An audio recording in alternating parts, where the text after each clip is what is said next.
మన వెనుక మాట్లాడే వారి గురించి చింతించే పనే లేదు. మనం నేరుగా మారడానికి సహాయం చేయలేని వారు, తమను తాము మార్చుకోలేని వారే మన వెనుక మాట్లాడతారు. ప్రపంచంలో మనం ఒక దారిలో వెళ్తున్నప్పుడు ఎంతోమందికి నచ్చవచ్చు, నచ్చకపోవచ్చు. నచ్చలేదని విమర్శించటం కొంతమంది చేయవచ్చు కూడా.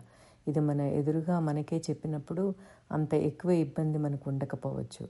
కానీ కొద్దిమంది ఎదురుపడి చెప్పే ధైర్యం లేక మన గురించి ఎవరితోనో మాట్లాడుతూ ఉంటారు. అది విన్న మనకు చాలా ఇబ్బందికరంగా అనిపించవచ్చు కూడా.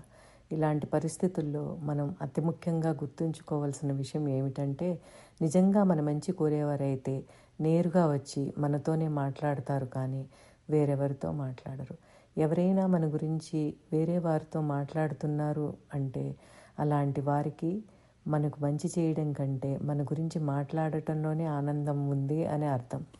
అలాంటి వారి మాట మనం అవసరానికి మించి విని పట్టించుకొని బాధపడటం అనవసరం. నిజంగా సహాయం చేసే ఉద్దేశం ఉన్నవారైతే మన వద్దకే నేరుగా వస్తారు. కాబట్టి వారి గురించి ఆలోచించి బాధపడటం సమయం వృధా అవుతుంది.